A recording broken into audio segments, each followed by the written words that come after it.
Et allez, salut tout le monde, bienvenue dans cette vidéo du dimanche. Comme d'habitude, on fera le tour de mon élevage et on commencera cette fois-ci par les Messors Barbarus qu'on n'a pas vu la semaine dernière. Là, je les ai remontés un petit peu. Donc on a une petite fondation qui se passe bien. Voilà, j'ai laissé au calme et au noir depuis son arrivée, où elles étaient très peu d'ouvrières. Et tout repart grandement. Donc voilà, on a un joli petit couvain. Voilà, des belles larves, des belles nymphes. Des naissances qui sont en train d'arriver. Qu'est-ce qu'il me reste en nourriture? Bon, c'est bon, elles ont ce qu'il faut pour manger. On a une jean qui pète la forme. Voilà, elles ont commencé à venir foutre leur dépotoir ici. Elles ont toujours leur abreuvoir. Elles boivent un petit peu moins, il faut que je change d'ailleurs parce que ça fait un moment qu'il y est. Elles ont commencé à venir mettre leurs traces de partout sur les vitres. Mais bon, voilà, elles se promènent. Tout se passe bien pour elles. Ça fait longtemps qu'on les avait pas regardées. Du coup, on va en profiter. C'est nickel tout ça. Un bon redémarrage pour cette petite Messor. Et ça fait extrêmement plaisir. Juste derrière, on va pouvoir aller observer. Attendez, si je me mets bien dessus. Ouais, je suis en train de reposer les Messors au noir. Ici, on se retrouve chez une des fédoles que j'ai récupérées dans mon jardin. On peut voir que la gine est un peu particulière parce qu'il lui reste une aile. Elle n'a jamais enlevé la dernière aile qui lui reste. Donc voilà, en tout cas on peut voir que ça fait, je les ai mis en tube, ça fait des jolies petites formations, comme ça. Je dois voir celle-ci aussi, qui est pas trop mal. Voilà, ça c'est une petite fondation de Fédol Pédula aussi. Ah, ça marche pas mal les Fédol, ça c'est le ramasse du jardin. Qu'est-ce qu'on a? On en a une ici qui est un tout petit peu moins avancée. Voilà.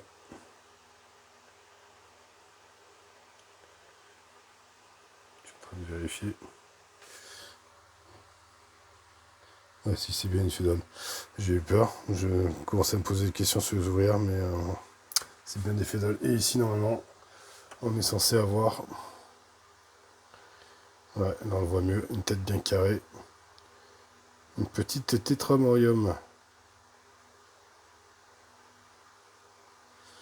Donc, ça, c'est toutes les petites fondations et jeunes colos que j'ai récupéré chez moi. Ça, c'est Lateralis. Celle-ci, c'est celle qui a gagné Titurius au concours. Et comme il est en vacances, mais elles sont toujours chez moi et elles s'en vont lundi matin. Voilà, donc en même temps, ça te fait l'occasion de jeter un petit œil.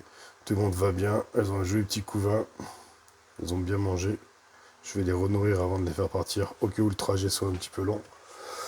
Donc voilà, qu'est-ce que j'avais récolté aussi cette année dans mon jardin? Hop, une petite Lasus SP noir, qui a un joli couvain. Alors par contre, un peu trop humide, puisque je vois une nymphe nue. Ouais, j'ai une nymphe nue, donc un peu trop d'humidité. J'ai des cocons quand même. Ouais, il y a une nymphe nue. Bon, ça c'est pas grave, ça arrive chez les Lasus, mais ça ne n'empêche pas d'arriver à terme. Puis sinon, on se... hop, hop, hop, hop, hop, la boulette du jour. Hop, un tube, un coton qui se barre. Attendez. Un coton qui se barre. Attendez, je vous pose. Ah, je suis désolé, vous voyez du noir complet, mais voilà. Hop, un coton qui se barre chez la fondation. Elles ont vite compris qu'elles pouvaient sortir. Donc du coup, j'ai vite remis ce petit coton. Hop, on passe ici, on va faire un petit tour chez Coma Camponotus Siniperda, qui est toujours en stand-by. Elle a toujours ses antennes qui sont en train de se recroqueviller, comme si elle était un peu trop vieille et qu'elle allait mourir. Et il me semble que, par ici, c'est parti, on verra mieux. J'en ai une qui est en train de décéder. Il me semble bien qu'elle n'est pas en forme depuis... Ouais, elle est sur le dos carrément. Donc ça arrive. Sachant que quand je l'ai eue, elle avait 2 ouvrières. Donc j'en ai une là qui est en train de mourir, je pense que c'est une des plus vieilles, parce qu'on peut voir qu'elle a aussi des antennes toutes recourbées. Et j'en ai une autre là-bas qui est en train de recourber, toutes les autres pètent la forme. Donc je pense qu'il y a une histoire de vieillesse dans l'histoire. L'histoire de vieillesse dans l'histoire, et d'ailleurs. J'ai fait fort encore sur ce coup-là. Allez, on passe vite fait chez mes Nicobarandis. Nicobarandis qui développe bien ma foi. Pas de surprise avec elle. Ah, je vois une petite avenue aussi chez elle. Oh, il va falloir que je réduise l'humidité de partout. Par exemple, petite coupure. Et, peut-être un problème d'humidité. J'ai vraiment bien mouillé tout le monde. Et c'est peut-être pas que bénéfique. Peut-être un peu trop humide. Après, avec la chaleur qu'il a fait, forcément, l'humidité a augmenté énormément. Hein. Donc, c'est vrai qu'il faut faire attention un peu dans cette période estivale.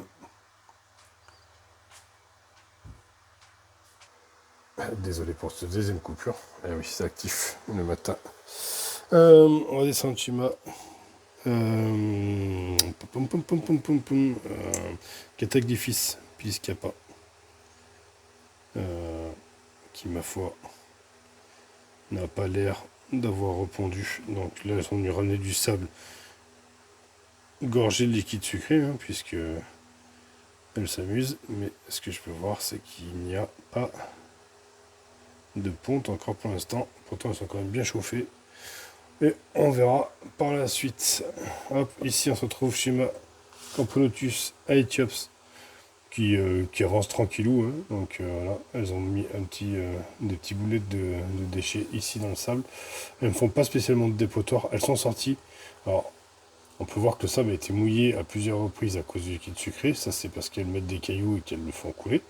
Et en fait, elles ont essayé à plusieurs reprises de gratter le sable au fond de la DC. Bon, sans succès, parce qu'il n'y en a pas beaucoup. Mais je pense qu'elles auraient bien aimé aller s'enterrer plus que rester dans leur tube. Mais sinon, ça avance tranquillement. On peut voir qu'elles sont dans leur tube qui est totalement sec. À côté, elles ont un tube humide dans lequel elles ont quasiment jamais mis les pieds. Donc on verra par la suite ce que ça va donner. À côté ici, on est chez ma... Ah, je tremble, excusez-moi. Camponotus nicobarindis qui, elle, se développe à merveille. Hein, couvain de dingue. Bah, c'est nicobarindis, un peu tout le monde dehors. Je leur ai donné à manger tout à l'heure, donc résultat, ils sont en train de bouffer. Voilà, hop, on est pas au bon endroit. Il agit toujours avec sa position de son gastre baissé comme ça, ce qui est assez particulier. Même quand elle n'est pas en ponte, en fait, elle a souvent le gastre replié sous le thorax.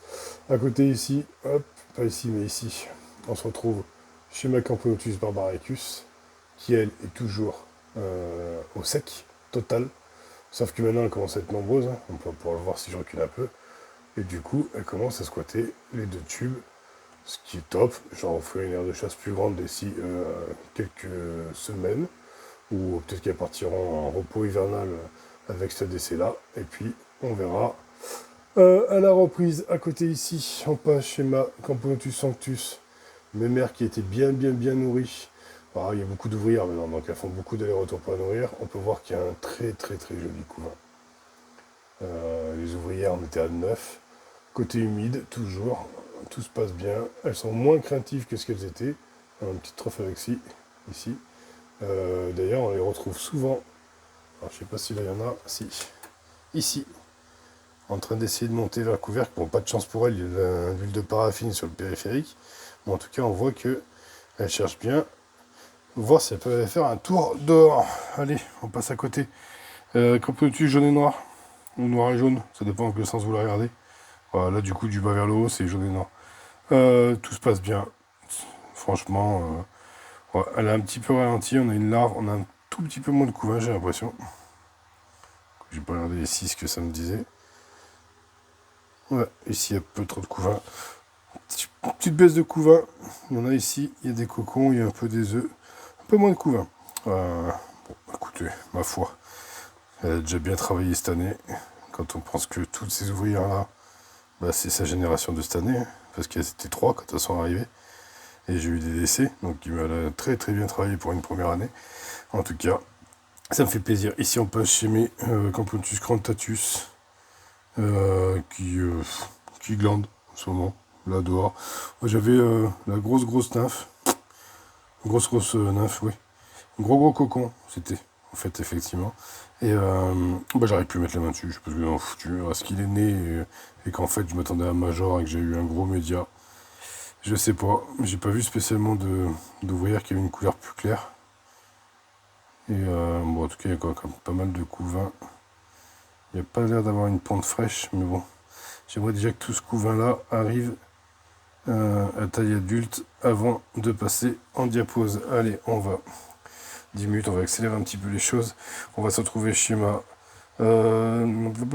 Thoracicus qui avait perdu une ouvrière, on avait vu dans la semaine. Bon bah j'ai eu une naissance, du coup elles sont de nouveau au nombre de 5. 1, 2, 3, 4, 5, voilà. Ici on a encore quelques cocons, des jolies larves, des toutes petites larves. On n'a pas spécialement... Ah, ici on a encore quoi? Encore des larves. Donc tout se passe à merveille. Et ici on a des œufs, donc c'est parfait. Madame Pont, voilà ce que je cherchais. Donc madame est bien installée, madame Pont. Madame reste dans son tube totalement sec, malgré le fait que je lui ai proposé un tube humide totalement propre, hein. Donc on peut imaginer qu'il n'a jamais mis les pieds dedans, enfin les pattes du moins. Et tout va bien. Allez, on descend rapido chez Manica que j'ai en nourri, qui mange comme des gorées. Ça, je crois que en ce moment, je vous le dis toutes les semaines. Liquide sucré au taquet, des insectes en grande quantité. Le couvain a besoin d'être nourri ces derniers temps.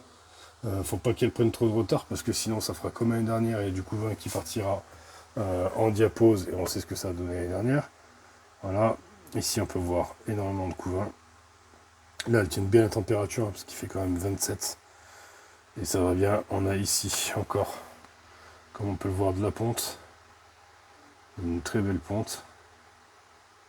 Encore ici de la ponte. Voilà, ça sera du couvain qui va partir en diapose, hein, parce que on va compter au moins 1 mois et demi pour avoir l'ouvrière. Alors après, je ne sais plus exactement. J'ai pas regardé, mais je crois que c'est 1 mois et demi.